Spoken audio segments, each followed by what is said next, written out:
asalaamaaleykum wa rahmatullahi taala wa barakaatu jërëjëf mbokku téléspectateur ak téléspectatrice bu télévision nationale El Mauritania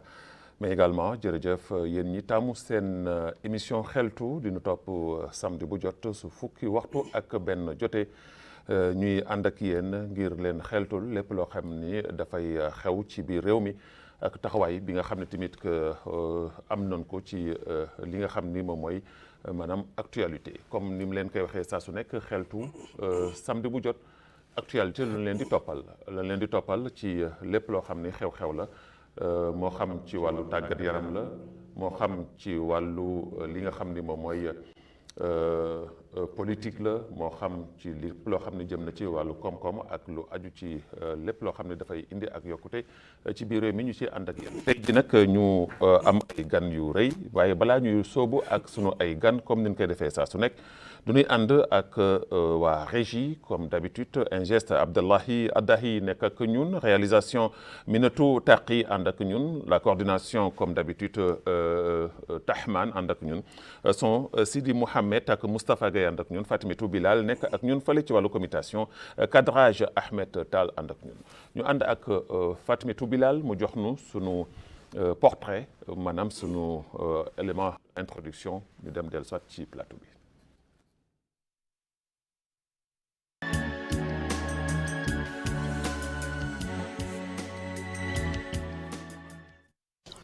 juróom-ñaari at a ngi nii ci bi ñu tàmbalee ak léegi tournoi bi nga xamante ni moom mooy tournoi Waalo Sport di activité ba nga xamante ni bokk na ci activité yu dajalee ñaar fukki dëkki waalo yi ak ñett ginnaaw bi ñu dajee ñoom ci seen biir daal di def ab taxaw seetlu lu yàgg ba xam naka la ñuy def ana la ñuy def ba doomi waalo yëpp mën a bokk lenn la nga xamante ni moo leen di lëkkale ngir ñu doon benn say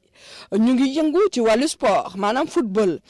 lii nga xamante ni moom mooy sport boobee yóbbu na leen tey fi tey fu sori mu di nekk mbir ma nga xamante ni mbir mu am solo la lool ndax ñoom ci seen biir jàpp nañu ne dina dajale doomi waalo yi waaye it dina jàppale ndaw ñi nga xamante ni ñoom ñooy yëngu ci wàllu sport ba ñu mën a am li nga xamante ni moom mooy seen mëbët ndax à travers tournoi bi nga xamante ni moom mooy tournoi waalo bi am na ci ay joueurs yi nga xamante ni première division la ñuy joué fii ci biir réew mi am na ci ñi nga xamante ni ci deuxième division la ñuy liggéey te ñëpp nag ñu ngi génnee ci fi nga xamante ni moom mooy tournoi waalo bi donte nag xëy na seen doole lott na lool ndax ba ñuy tàmbalee seen doole néewoon na lool waaye gëm-gëm bi nga xamante ni moom la ñu am ak pas-pas bi ñu am moo tax ba ñu egsi fi nga xamante ni moom la ñu egsi tey jii. ci bi ñu ko dooree ak léegi lu ñaari at yu jot dañuy soppi li nga xamante ni moom mooy bureau bi maanaam ñaari at yu nekk am kenn ku jiite at bu njëkk bi ki nga xamante ni mooy Abdoul Karim moom moo ko jiite woon jiite ko ñaari at topp ci Ousseynou Mbodj topp ci ki nga xamante ni moom mooy Medoune Gueye ba kii nga xamante ni moom mooy Assane Diakité moom mooy yore leng yi tey fi tey mu ñu koy soppi ñaari at yu jot ci at mu jot nag doon li nga xamante ni lu neex lay doon waaye lu am solo lay doon ci li nga xamante ni moom mooy dëkki waalo yi ndax at mu jot bu ñuy jeexal dina am final ba nga xamante ni bés bu rëy lay doon xew-xew bu mag lay doon ci li nga xamante ni moom mooy biir Waalo Sport atum ren ji nag final bi doon fukki fan ak juróom-ñett ci weeru décembre bii daal de dajale woon équipe bu Kër Muur ak équipe bu jëkk daal de jël ndam li ci kanamu Kër Muur ci ñaari bal ci dara waaye ba tey ñu jàpp ne ndam demul ndam dikkul ndax ba tey ndam gi ci biir waalo la des mu doon bis ba nga xamante ni bis la bu neex ci képp ka nga xamante ni day yëngu ci wàllu sport rawatina ak doomi wàllu yi nga xamante ni mbir mi dafa di seen mbir te ñoom ñoo ko sumbandoo ba mu egsi fi nga xamante ni moom la egsi tey jii.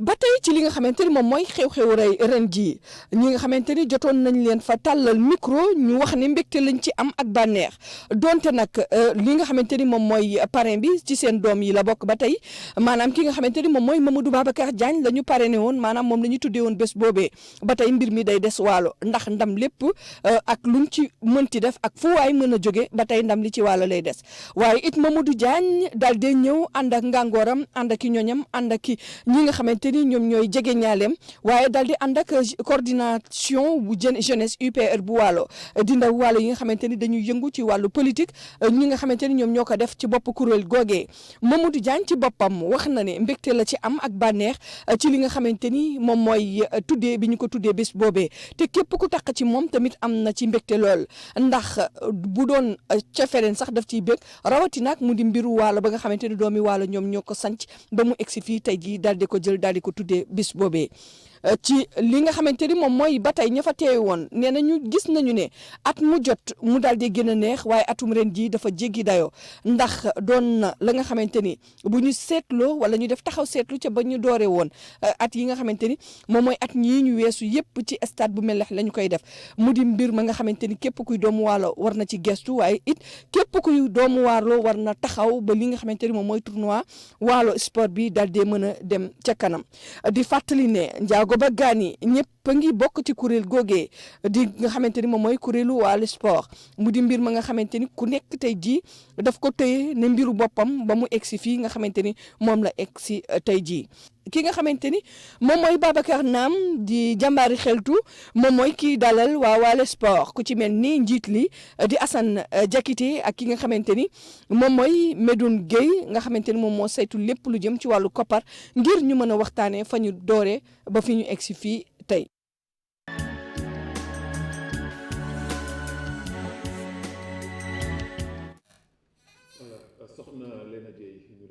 di la sant bu baax a baax ci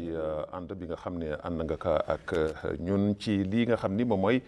sunu élément bi nga xam ne tey jii wane sunu ay gan yi nag tey jii comme ni nga ko waxee ci biir émission bi président bu Waalo sport di Assane Diakhaté moom la ñu fi dalal tey jii ak kii di Medoune Gueye di trésorier bi nga xam ni moom mooy saytu lépp loo xam ne jëm na ci wàllum koppar gi président Assane ñu ngi lay nuyu. Babacar maa ngi lay fay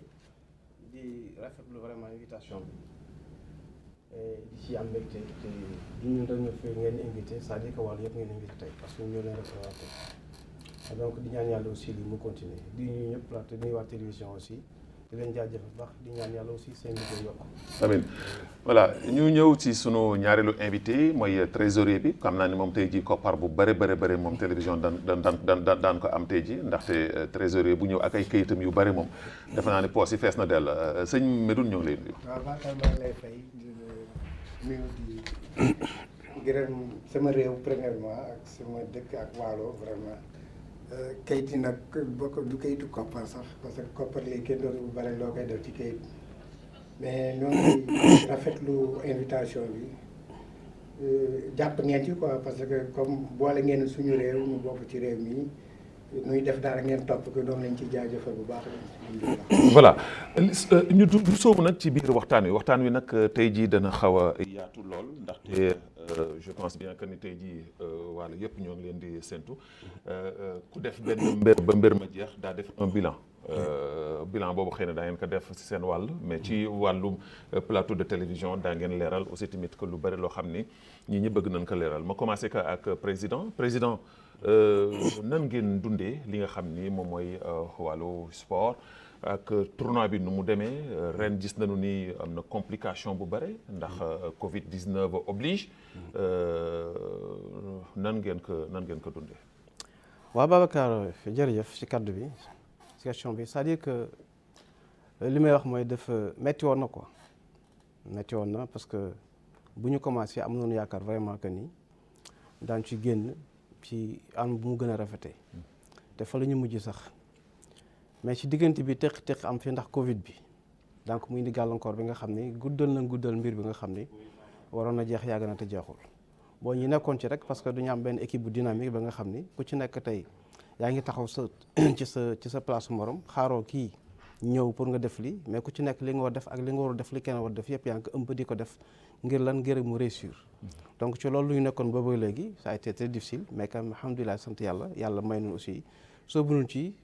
bismillah rahmaan génn ci si alhamdulilah rabbil alamin mais est-ce que organisation bi nga xam ne def ngeen ko avec Covid bi est-ce que forcé wu leen ko est-ce que du loo xam ne da ngeen ko forcé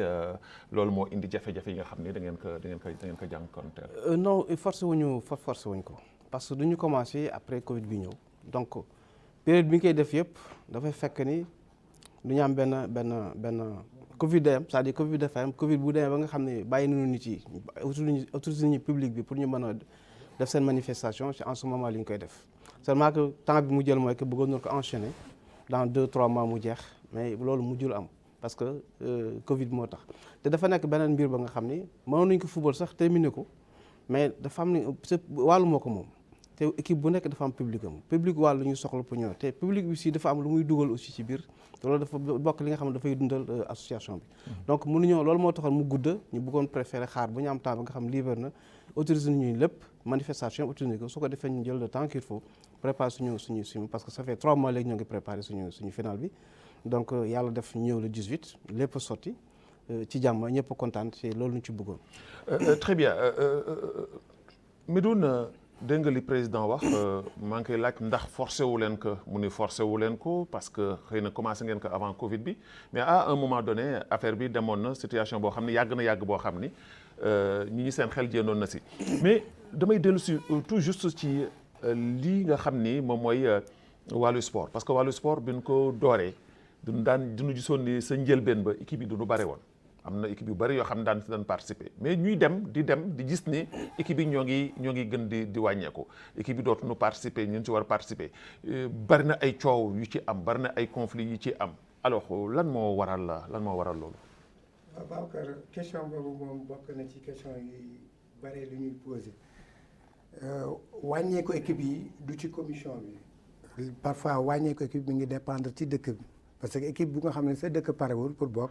mun a bokk mais est-ce que du gestion non du ci gestion bi. parce que su fekkee ni gestion bi aussi encouragé wul aussi tamit. non bokkul parce que ñun dem nañu béy bu ñuy commencé du ñuy ñëw ci dëkk bu nekk du ñuy taxaw avant ñuy commencé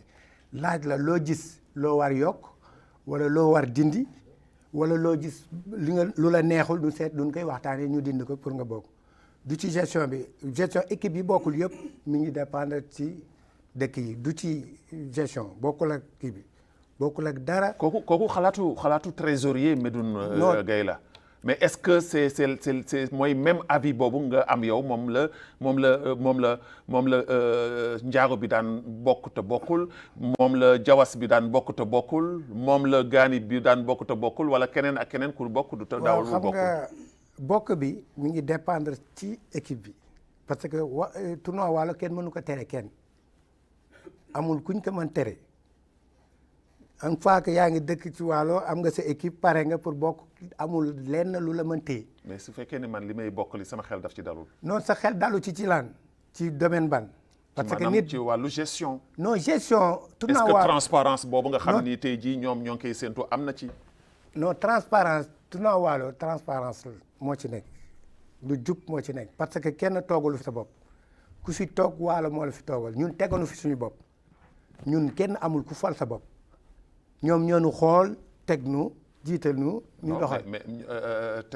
forcé wuñ leen ngeen nekk président mais yéen a bëgg nekk président trésorier bëgg nekk ci bureau bi ñu fal leen. non dafa am luy naxe trésorier tournoi Waalo amul lu dul coono mooy premier coono ku ci nekk bëgguloo yàq sa temps wala bëggoo yàq sa alal doog ci doxal benn amul lu muy defal ku nekk ci tournoi Waalo bi amul benn élément bu nga xam ni. xaalis tournoi Waalo mën na dana defal sa transport amul tournoi Waalo xaalis bu ma te amul xaalis. non je ne parle pas de l'argent parce que argent bi sax daan fi ñëw daanu xuus si loolu. mais je parle de la gestion. non gestion su ma ko waxee mooy. comme maanaam doxalin bi maanaam ouverture bi waxtaan bi communication bi nga xam ne moo ci war a am loolu su fekkee ni amul pour gérer une organisation. mais ouverture mi ngi commencé ci ngay commencé dara di ko def ma ñëw waxtaan ak yow man ma ñëw di waxtaan ak yow wut sa xalaat su fekkee man li may def baaxul da nga ma détourné wala nga am loo ma yokk ci li may def parce que nit loo def lu baax dana am ñu ko bonal mais yow boo amee lu baax loo mën yokk ci li ñuy def du yàq dara ci li ñuy def gestion bi amul parce que tournoi bi dafa am organisation normale ki amee wàllu commission disciplinaire bi mu ngi kiy doxal normal keneen président boo gis ci commission mi ngi doxal normal ñun nag bañ nañ ko bay defuñu sax bàyyiwuñu président bàyyiwuñu commission disciplinaire ñun ñëpp ñoo ànd li kenn di def ñëpp ay ñëw def ko donc foofu amul lu ñuy. mais président est-ce que aussi tamit que li nga xam ni moom la ñi di rimandaat ci suuf xam nga xeltu moom ku fi ñëw fa la lépp di leere la fa ñi doon nëbb tamit man su ñëwee dama ne ka fàng. voilà parce que damay faral di dégg à chaque fois que ci seen wàllu organisation ci wàllu ouverture bi nga xam ni bureau bi war na ko amu ko et loolu ça pose un problème su fekkee dem na ba un bureau bi nga xam ni dañ ko fal pour un mandat de 2 ans pour mu war a doxal ci benn mbir te lu muy dox li amul ouverture lu muy doxal amul transparence lu muy dox amul lu leer ñi taxaw di ko rimandaat di ko wax et je pense que suñu duggee ci biir waxtaan wi dinaa leen ci jox ay firnde yu leer yoo xam ni tamit que daa ngeen ci mën teg seen loxo qu'est-ce qui ne va pas au juste. xam nga Babacar li nga wax point bi nga souligné dafa am solo te dafa laaj aussi indi leeral parce que xam nga mbooloo bu nekk rek dana am léeg-léeg ay ñi nga xam ne seen xel dina leen dem ci lu muy def li ko waral mooy ils n'ont pas compris c'est-à-dire nekk ñu ci biir pour xam li xew la ku nekkul ci biir nag loo neex mun nga ko wax mais yow nekk ci biir li ñuy laaj ak li ñuy gis xam nga lu mu dem mais fii transparence totale mu faire première transparence mooy la li ñu organiser tournoi bi pour mu gën a leer da ngay convoquer tous les villages concernés te bañ nañ ko sax suñu statut si suñu règlement intérieur def nañ ci benn fenêtre la nga xam ni les autres équipes villages yi nga xam ne sont pas du Waalo muy Bidimara wala Góorgóorlu wala Soninké wala kii ku ci bëgg a bokk ñu adressé benn invitation on va l'accueillir dans le tournoi. donc c'est-à-dire bu ñu wooyee ñëpp ñu ñëw teew ñu waxtaan suñu biir bu leen convoqué ba pare waxtaan suñu biir dañuy dem déplacer aussi fekki leen ku ci nekk ñu fekk nga woo sa association ñu fekk sa président ak sa équipe yëpp seen responsable yi ñu toog waxtaan ak ñoom laaj leen seen xalaat li nga xam ne moom la ñu bëgg ñoom tournoi bi doxee ko lan moo leen metti ci biir tournoi bi lan mooy seen problème ñoom da nga xam ne moo tax moo leen frustré ba mu mën nañu bokk waxtaan ak ñoom nu mu gën a leere ku ci nekk joxe sa argument wax mu leer nañ ñu wër ko bu mu da càkk ñu def benn assemblée woo ñëpp ñu teew si waatan ko léegi ñu waxtaan yenn modalité li ñu kii fekk nag def nañu suñu règlement suñu statut règlement intérieur ba tëral parce que loolu moo ñuy tënk ñëpp bureau bi avant ñuy fol bureau bi ci loolu ñuy tënku bu ñu ñëwee ñu toog ñu waxtaan xool organisation bi nañu ko bëgg a doxalee fu ñu bëgg a jaar lu ñu bëgg mu arrivé c'est-à-dire que ñu bëgg ñu bokk lu ci ëpp nag mën nañu teel commencé mais yéen équipe ñoo ñu tardé sax dañuy def mais lan moo waral tax les équipes participatives yi nga xam ne ñoo daan participer bu jëkk ci tournoi ba daan xumbal tournoi bi amoon nag un poids parce que dëkk bu mel na Njaago soo ko jénnee ci tournoi Waalo dafa am lu bari lu muy dindi dëkk bu mel na Jawas soo ko dindee ci tournoi Waalo dafa am lu bari lu muy dindi phase bi nga bokk su participer tamit que participer wul à toutes les compétitions alors lan mooy blocage bi lan moo waral tax tey ji est-ce que kon ci seen wàllu communication wala ci seen wàllu sensibilisation moo des non ci côté boobu moom lay fa lay ñëwoon quoi parce que dama ne la ci sensibilisation communication lépp dañ koy def au préalable avant ñu commencer quoi que ce soit donc tout le monde est même égalité d'information ñëpp xam nañu lu xew xam nañu ce qui se passe c'est-à-dire que am na li nga xam ni ki ma doon wax nag léegi c'est un problème interne village bu nekk moo war organiser de telle sorte que bu tournoi bi commencé ñu convoqué la fekk yow tu es après am nga sa caution pour participer am nga sa équipe bu prêt nga xam ne mën na participer ci compétition nga participer donc su fekkee nag les villages ñoom dañu am problème seen biir ils ne sont pas organisés entre eux régluñu seen problème ba ñun ñu commencé suñu tournoi ñu ñëw woo leen ñu ñëw dugg ci biir fekk ñoom pareegul ñi nga xam ne par nañu ñoom participer ñu pareegul mënuñu participer ñoom duñuy xaar déwoon te loolu mooy cas des équipes yi nga xam ñu ngay cité ku ci nekk tey am na xam ne sont constants mosuñu génn même Jawas ren la aussi la bokkul mais aussi xëy na ñoom seen problème lu tax bokk ñoo ko xam donc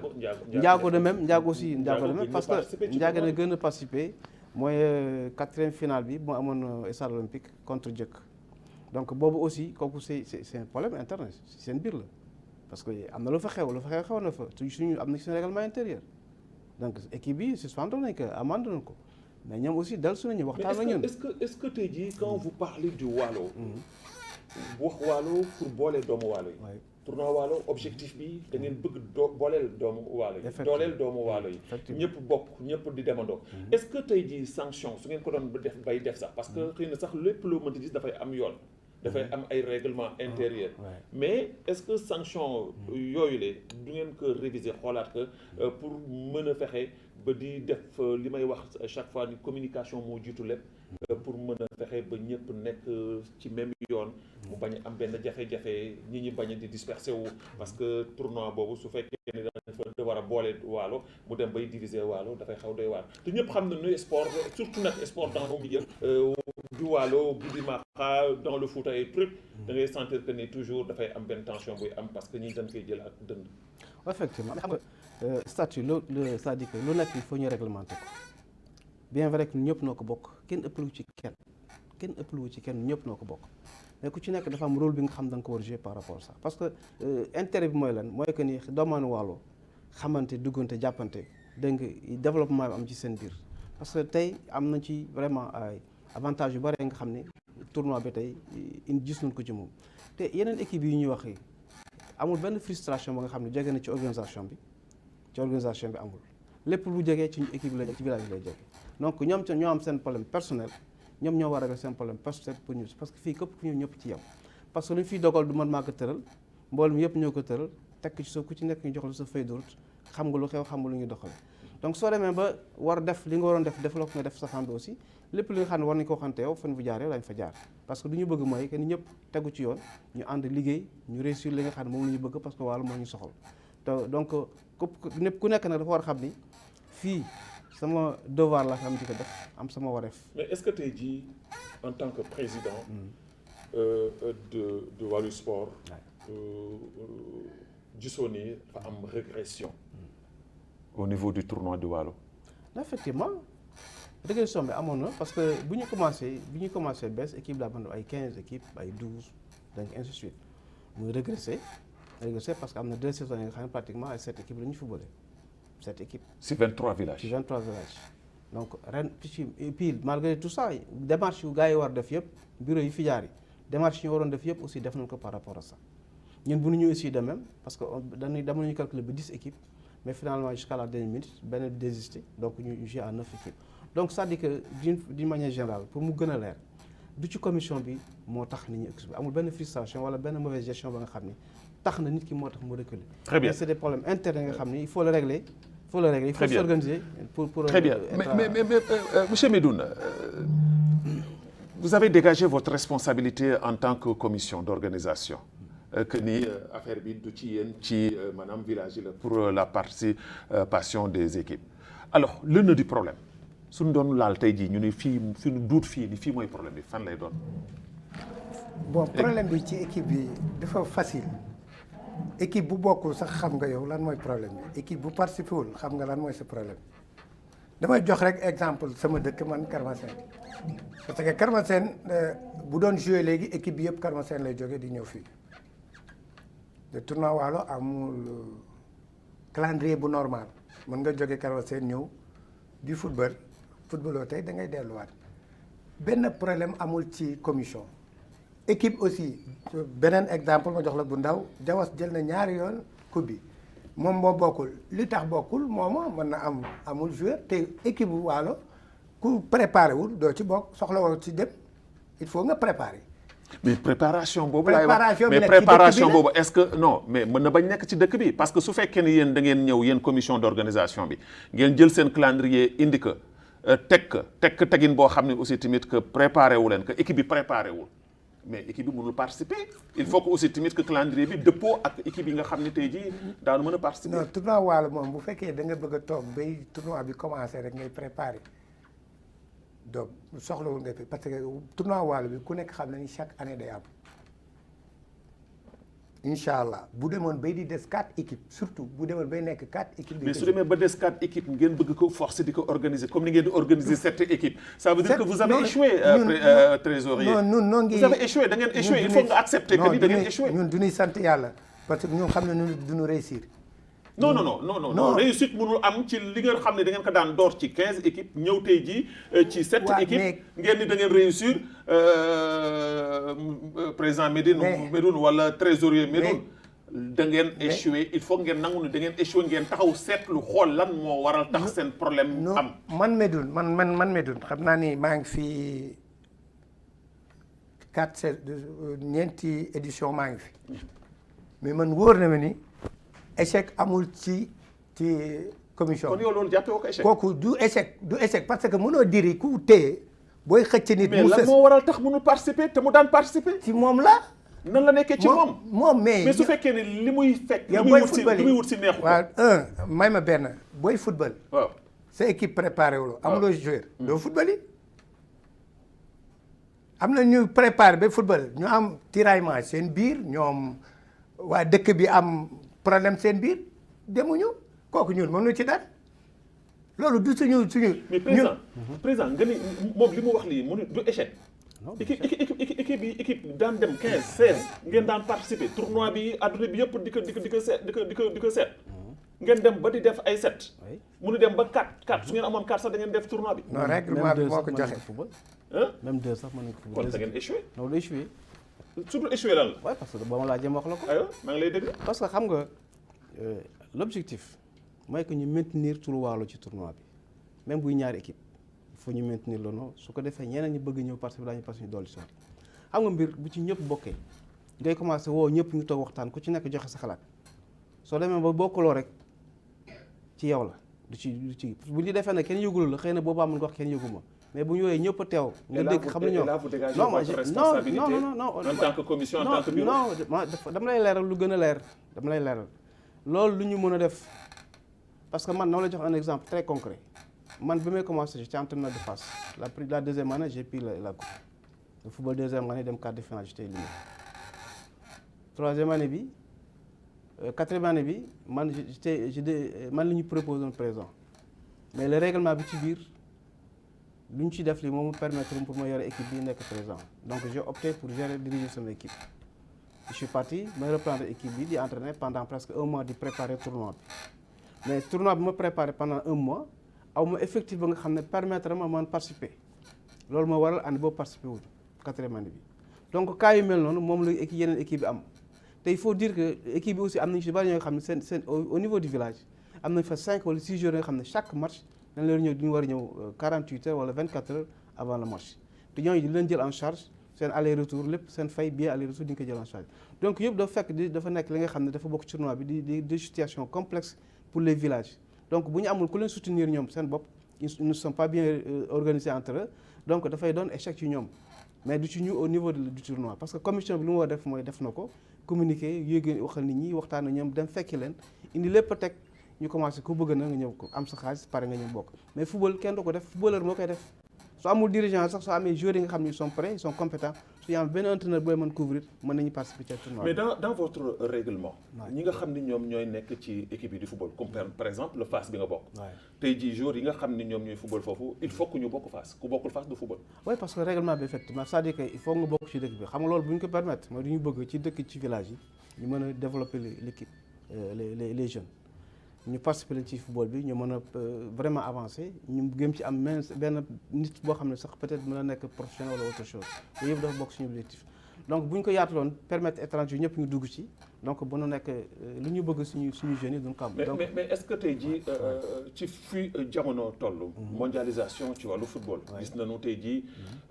dans les plus grands championnats adduna bi sax lépp laay wax ah. sooy ji amee équipe tey jii di amee équipe di ko entraîner. équipe ba dañ lay permettre yow nga am ñetti joueurs yoo xam ni même su dee étranger lañu. ñoo xam gabonais lañu ñoo xam guinéen lañu ñoo xam sénégalais lañu ñoo xam français lañu. ngeen bàyyi leen def leen ko tëñax ka ci biir kii bi pour que jox beneen gëdd ak beneen notoriété tournoi boobu est-ce que aussi tamit loolu du ngeen def ouverture boobu comme ni mu nekkee au niveau mondial. ouverture ba ñun mënuñu ko def parce que ñun dina lu ñu bëgg mooy lu ñuy permettre étranger ñu koy def ñu def ko suñu doom yi ñu mën a développer wu. mais su fekkee ni tey jii da nga wax ni tey jii des fois ngeen am problème sax pour am ay joueurs yu mën a participer dans un tournoi c'est un problème aussi. waaw mais kooku parce que nga village bu ci nekk boo xoolee jeunes yi fi nekk boo leen koy ku nekk mu nga am 30 jeunes footballeur mënul ñàkk ci ñoom mais organisation préparation bu ci day peut-être xëy na ñëpp si nekkuñu sur place préparation bi war seen biir ñoom moom mooy des ba nga xam ne pour ñu mën a regrouper les joueurs qu'il faut pour am ko mën a participer duñ ko am loolu mooy l'inconvénient majeur ci au niveau des villages donc problème boobu bu amee ça va poser problème parce que un footballeur moo mën a participer ku amul football équipe mën a football loolu du seulement dirigeant mooy football mais footballeur ngay da am footballeur yi prêt pour compétir nga ñëw participer mais su fekkee nag amul footballeur nga ñëw di def sa caution bu amul footballeur équipe ba nga footballé doo mën football. mais Doudou lan mooy tey jii taxawaayu tey jii maanaam bureau bi ngeen géré tey jii lan mooy taxawaay bi maanaam perspective avenir li ngeen xam ne di ngeen koy séentu mu jëm ci kanam lan ngeen ci xalaat que ni échoué ngeen nanguwu leen ko comme ni ko ñu bëri waxee parce que ku dem daan def 15 ba ñëw 7 nga ni échoué woo daf may jaaxal xaw ma lan mooy échoué nanguwu leen ko d'accord naa kooku seen droit la mais lan ngeen war a mën a def tey jii pour mën a fexe ba tournoi bii di ñëwaat l'année prochaine incha allah 2022 yal na ko ñëpp fekkee kenn bañ ko wute mu doon un tournoi boo xam ni vraiment dafay nekk loo xam ni stabilité lay dellu si waat ci biir tournoi. waaw xam nga tournoi bii di ñëwaat ñun moom xëy na du nun sax mën naa am ñeneen benn parce que ñun jeexal noonu. seen mandat jeex na mandat jeex na mën naa am daan si gën a ñëw ñeneen ñooy ñëw.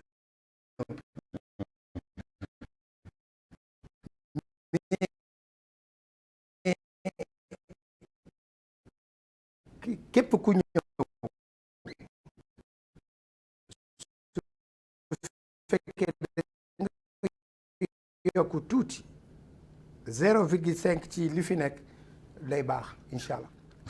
comme man mu wóor nañu ñun wóor nañu parce que gis nañu. xam nga bu muy nekk par 15 ci ay pëne terrain parce que terrain kii li nga doon fu terrain safa sécurité non wàllu sécurité kan mooy football tournoi waalo léegi di ko football ci fa nag yow amul ku ko ñeme amul ku ñeme di football tournoi waalo ci terrain Basra bi nga xam ne am na tour sax ñemewuñu ko parce que sécurité bi premièrement football il faut nga am sécurité mais terrain pënd convoqué woon bu arbitre bi doon siffler lu dul dëgg ñu fekk la ci biir terrain bi loolu amatul ñun passé nañu loolu parce que bu ñu ñëwee ñoo ngi football stade olympique stade capital stade yi loolu amatul stade olympique yombul stade capital yombul stade Mbalax yombul bu dee terrain sabxa bi camp yi ñun ñoo ko fa defoon ñun ñoo jënd camp yi yëpp def ko fa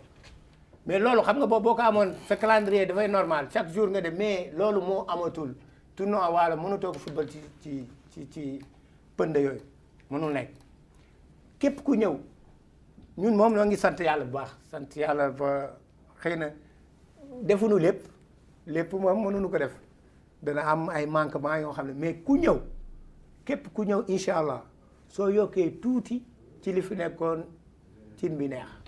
Alors revenons un tout petit peu maintenant sur la finale la finale dama leen di féliciter ci seen bravoure ci organisation bi ci réussite bi ndaxte réussite mënul weesu stade bi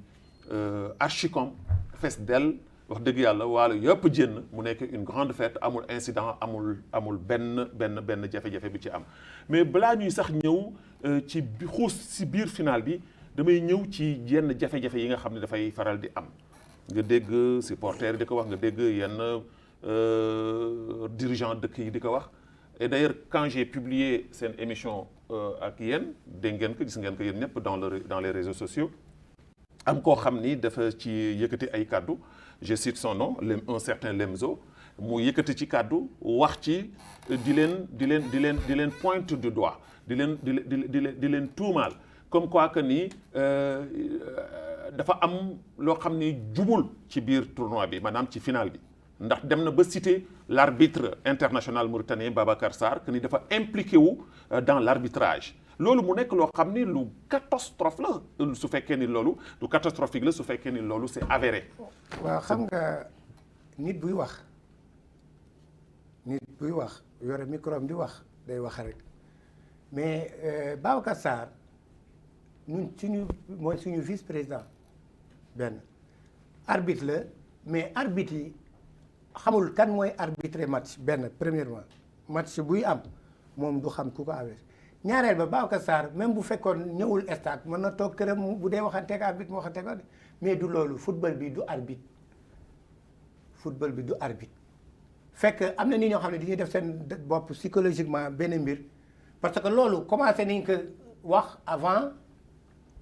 finale bi di am donc bu ne Babacar Sarr duggul ci terrain bi duggul ci biir. mais dafa am appartenance. non. Babacar Sarr dafa am appartenance. ma ni loolu daf fi jaar amoon na arbitre bu fi amoon avant.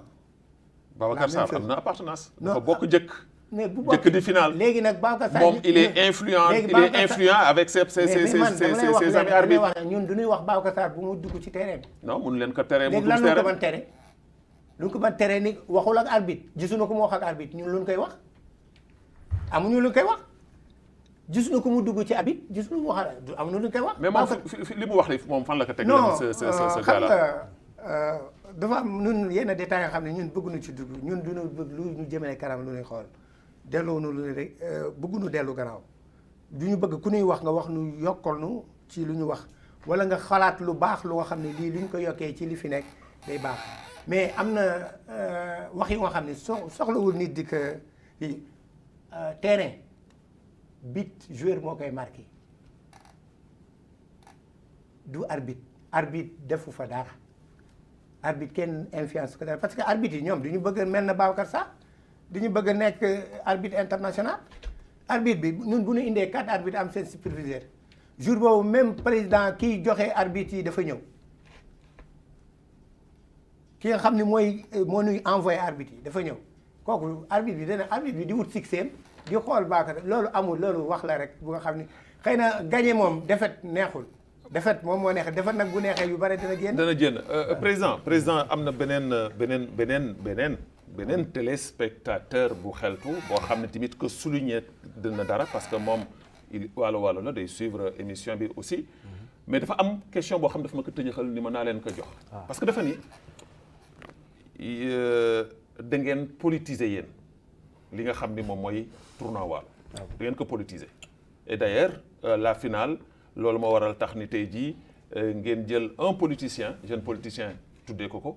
indi rëmbal bi xam nga politiciens yi fu ñu ñëw rek lépp dana xumb alors que ngeen dugal ko te objectifu maanaam tournoi Waalo c'est pas de la politique c'est retrouver et regrouper la famille du Waalo alors lan nga koy tontu moom. waaye xam nga li mu koy wax mooy que d'abord ñun association la ñu te toutes les associations sont apolitiques. association sportive. et culturelle. Ouais. donc politique nekkul foofu. politique nekkul foofu. voilà ñun dafa am benn li nga xam ne moo tax a jóg ci lu ñuy liggéey les gens sont libres de dire ce qu'ils veulent et ce qu'ils ressentent kooku am nañ ci droit am na yenn détails yi xam ñun duñ ci dugg parce que loolu taxuñu jóg mais il faut dire que aussi ñun nous sommes des citoyens ku ci nekk libre nga soo bëggee ba def politique nga def ko en dehors de ce que tu fais mais bu ñu retrouver fii ci association bi pour organiser un tournoi wala beneen festivité politique taxuñu jóg. Et le choix de Mamadou Diagne de passage mu dir ma lay nuyu di la sargal di la ndokkale di la féliciter ci vraiment succès bu mag bi nga xam ni vraiment tournoi bi am na ko à travers ta personne. Effectivement voilà. Et le choix de Mamadou Diagne. ñu koy remercier moi aussi davantage. Et le choix effectivement parce que le choix dafa nekk doomaan Waalo comme yeneen doomaan Waalo yi fi nekk yi bureau bi réunir na. on a choisi des éléments ku ci nekk xalaat génn fu nekk on a tenté un peu partout xel ñëw ci moom ñu jàpp ne moom mën na ko yaakaar na ci moom ñu dem waxtaan ak moom il a accepté et d'ailleurs mu gën ñu ko bëgg sax donc c'est pas parce qu'il est politicien wala il est dans le milieu politique qu'on l'a choisi pour autre chose non ñu considérer que ni doomaanu Waalo la. et même certains et même am na ñoo xam ne sax ñoo ngi wax ni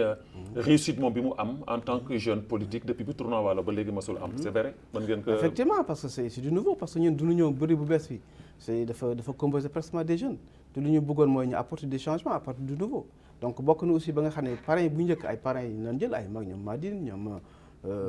Dissali ainsi de suite. Mais justement ces anciens là ces doyens là pourquoi ñëwuñu ci finale bi. non parce que xëy na seen calendrier moo leen. wala du ñu jël retraite wala yéen a leen yóbbu à la retraite. non ñun ñoo leen di parce que bu ñuy finale bi na leen lettre ils ont participé bu ñuy commencé ils ont participé bu ñuy finale ils ont participé donc. ñu ngi ci biir même bu ñu ñëwul xam na ne ñoom sama xel gi ci biir mais participation aussi tamit que jëmm ji dafa am solo. parce que lu toll na tournoi Waalo. dafay soxla ay doomam. soxla ay cadram soxla ay magam. ñu ñëw taxaw ci seen kanam. loolu c'est important parce que loolu dafa am fu muy yóbbu réew mi fu muy yóbbu réew yi. loolu lu ñu wax xale yi gën a soxla sax nga xewle say mag ñëw taxaw sa ginnaaw. dafa lay gën a motiver dafa lay motiver te ëllëg boo leen soxla aussi ñu mën taxaw sa wet. mais dama la jox un exemple yow final bëggoon nga ñëwuloo. non waaw man. bon xëy na li la wokk moo xuri ñeneen ñi. mën na nekk. waaw loolu mooy problème bi donc ku ci nekk ñun lu ñuy def mooy def suñu wareef. koo xam ne am nga temps pour ñëw daa ñëw ku ñëwul aussi daa ñëw mais quand même le choix du parrain c'est pas quelque chose de politique. c'est un jeune du Waalo on le considère comme tous les autres qui sont là les cadres qui sont là donc on a opté un choix sur lui mu ñëw moom c'est une première aussi mu accepté ko kontaan ci loolu aussi bëgg gën ñu ko bëgg taxaw ci def ci li nga xam ne wees na suñu njort donc ça a été une réussite totale pour tout le monde donc c'est ce qu'on attendait te loolu ñu bëgg aussi chaque tournoi bu nekk moo nekk beneen parrain wala autre chose wala moom wala keneen donc mënoon nañu dama na ci rajo sax mënoon sax jël quelqu'un d'autre qui n'est pas du Waalo mais kooku en ce moment du ñu tilimal l'image des Waalo qui sont là on préfère prendre les gens et les cadres du Waalo ñu dugg ci tournoi bi ku ci nekk li nga mën def ci nga apporter ko te am na nga xam ne ñëwuñu mais ils participent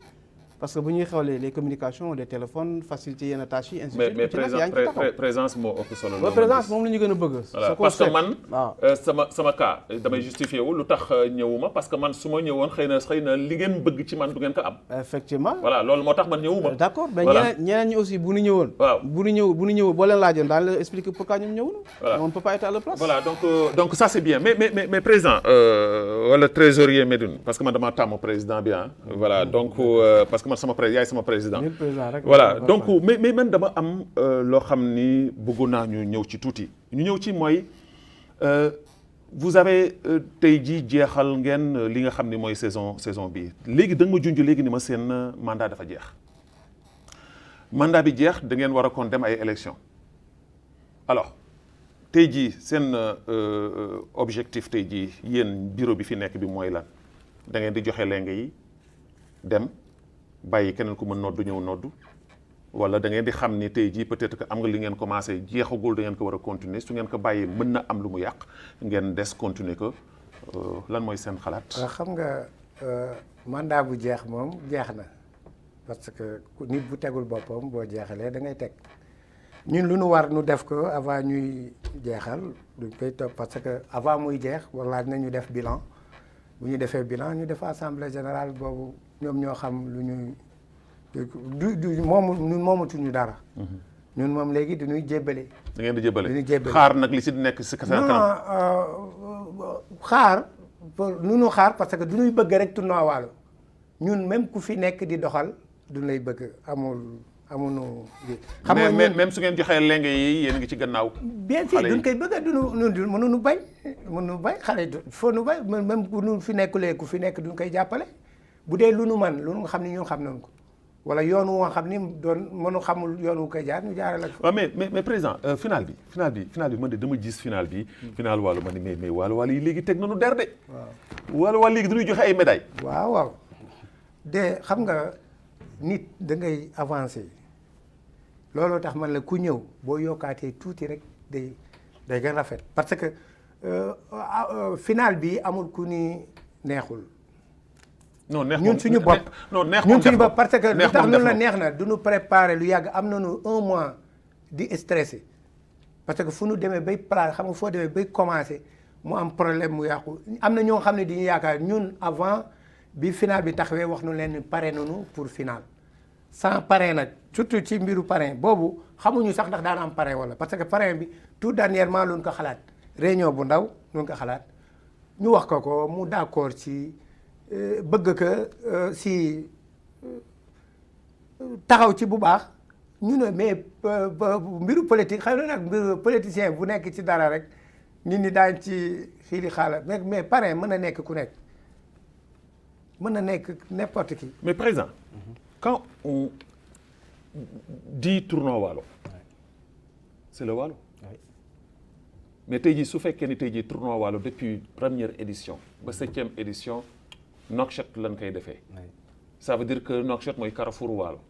alors que Waalo su ngeen bëggee suqali seen biir dëkk côté bële la. te loolu foofu tamit dafa am ay mag yoo xam ni man interpellé nañ ma ci kenn kii sama mag la journaliste la comme man jàngal ma métier bi. bokk na ci question moom tamit bu muy laajte. pourquoi pas la décentralisation pourquoi même su fekkee ni final bi sax mën ngeen ko def tey jii fii Nouakchott wala ngeen def ko Rosso mais pourquoi pas yenn match yi ngeen koy organiser dans les villages pour aussi tamit gën a suqali dëkk yi. waaw xam nga loolu aussi c'est un peu difficile pour le Waalo sport parce que loolu boo ko il faut nga am moyen nga xam ne daa mën jël en charge équipe ñu déplacé wu donc moyen boobu yëpp boo ko amul doo dem. donc c'est difficile temps bi permettre ko parce que week-end nga am ba week-end ni la plupart des gens c'est des gens qui traversent Nouakchott nga jóge fi dem Waalo bëgg football def fa 2 jours wala 48 heures c'est un peu difficile léegi lu ñu mën def mooy que xëy na peut-être comme su bokk ñu suñuy xalaat. même su fekkee ne match yi da ngeen koy même su fekkee ne match yi da ngeen koy décentraliser tey jii su jëkk war a fubalee Kër Mour dem Kër Mour fubale ko fa mais mu jëm am benn distance nga xam ne même su dee mois bi la koy def mois prochain ñu préparé ko dem feneen xëy na su ngeen ko defee ci at mi yëpp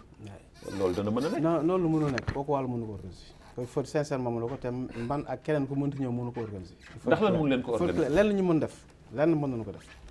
te loolu ñu ci xalaat te même après final bi am na comme ci waxtaanal ci lu mel noonu c'est-à-dire que final bi mën nañ ko décentraliser ko yóbbu ko au niveau du Waalo c'est-à-dire Rosso ñu fubale ko fa c'est les fiefs ñëpp mën ba retrouver football final bi kooku mën a nekk parce que loolu xëy na mën a nekk suñu bokk na suñu objectif te plus tard xëy na loolu dana mën a nekk parce que aussi du fii rek moom mooy fief Waalo ko fee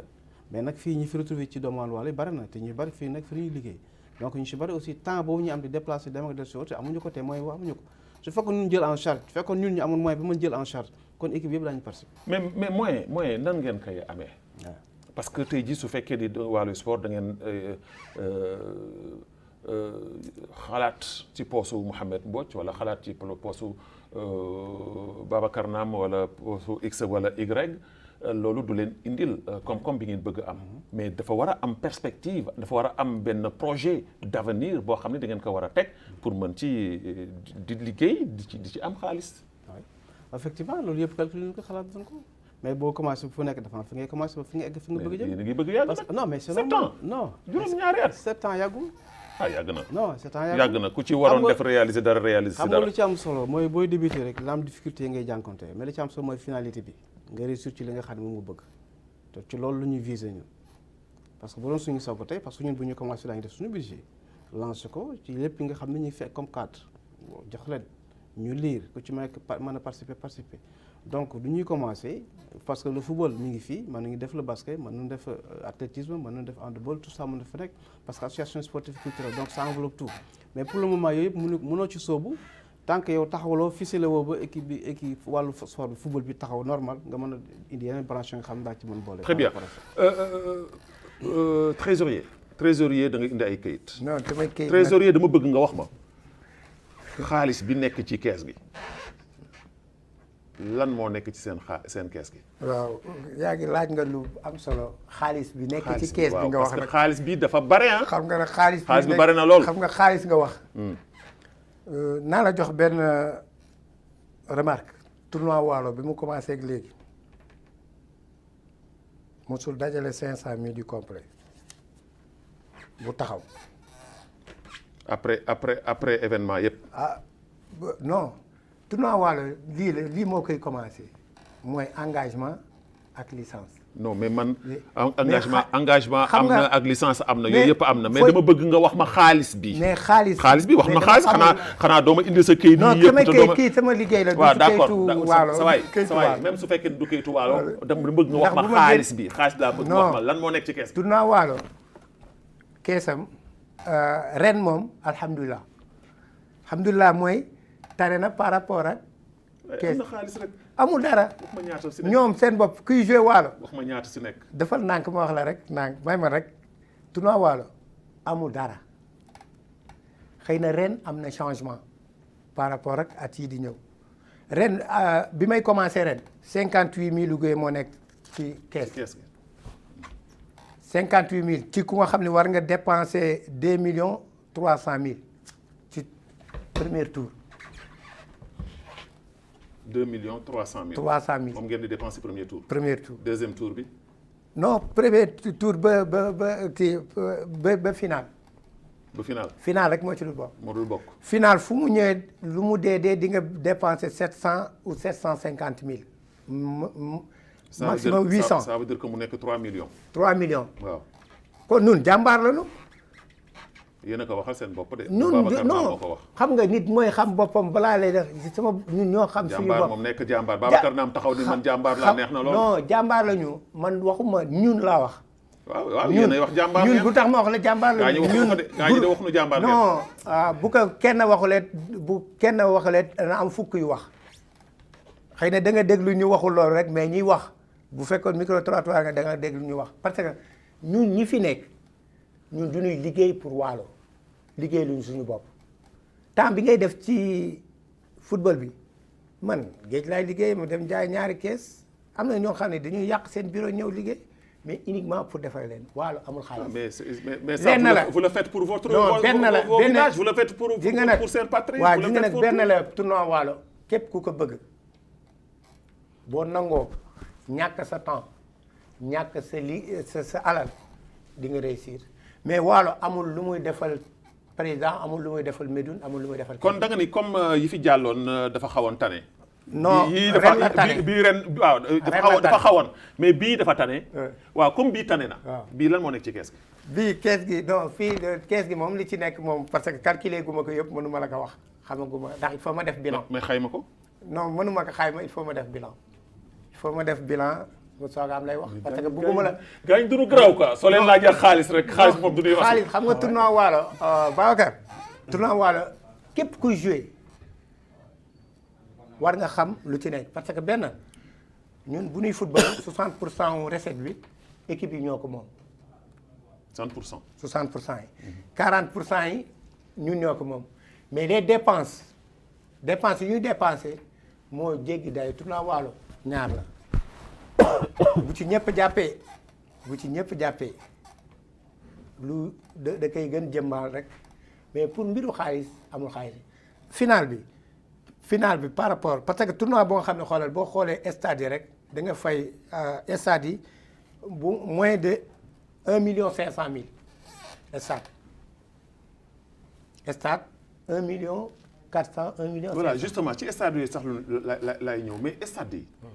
yi pourquoi vous avez fait le choix de Mbalax. waaw Mbalax xam nga lu tax na. parce que Mbalax aussi tamit dafa xaw a làqu xaw a xindi quoi. ñun nag jàmm lu ñu gis ci Mbalax parce que stade capital xam nga libéraux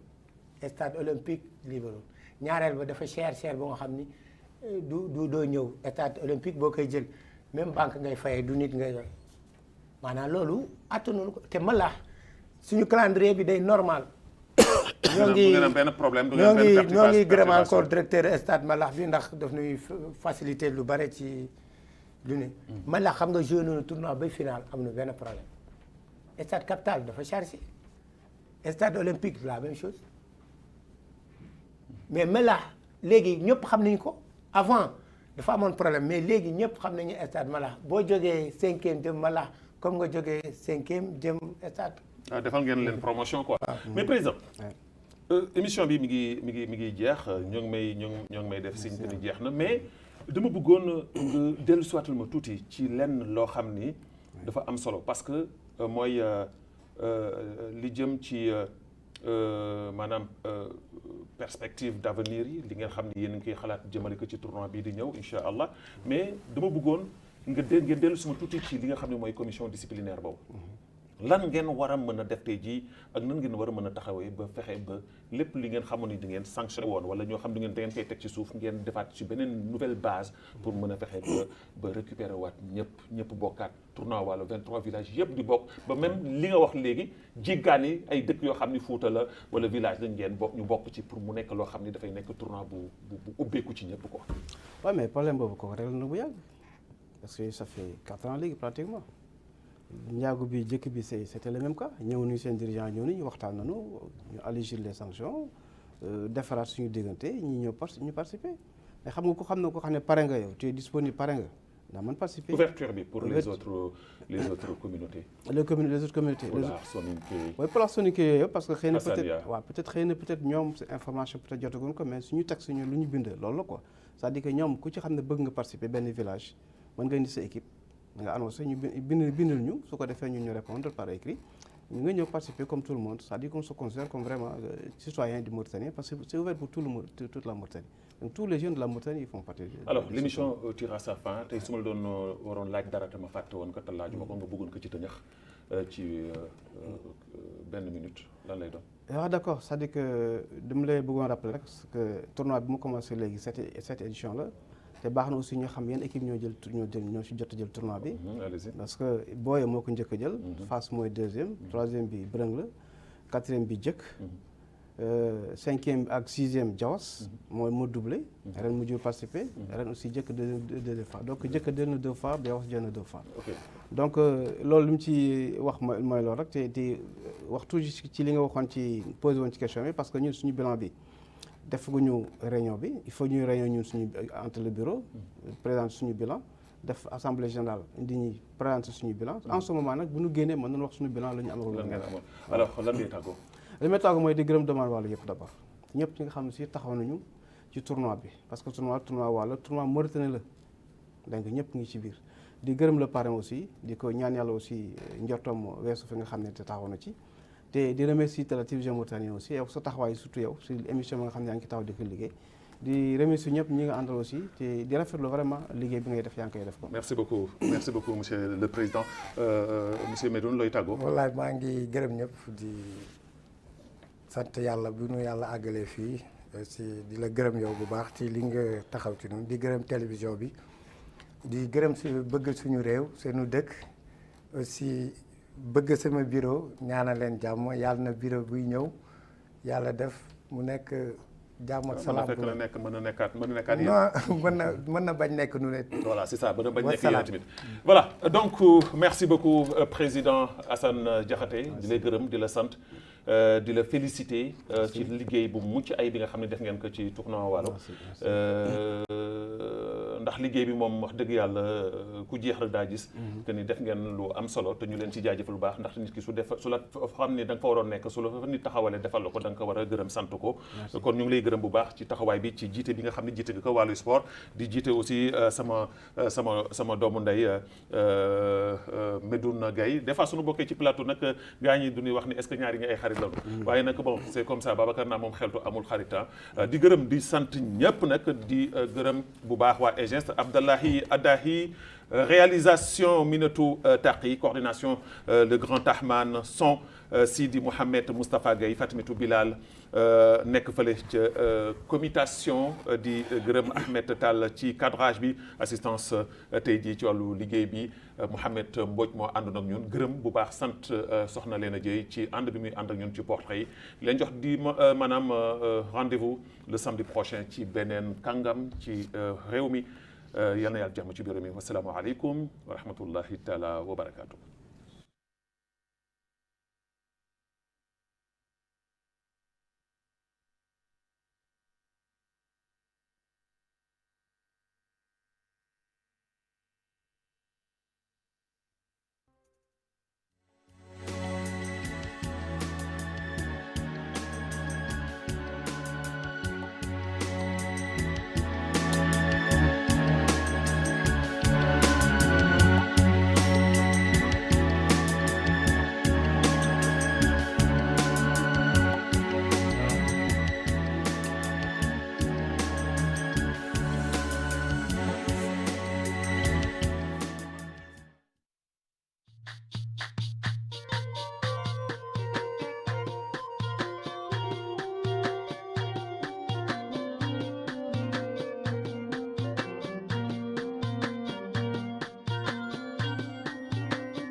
عبد الودود ولسدنا الموريتانية قرية أقوينيتا بلدية دمور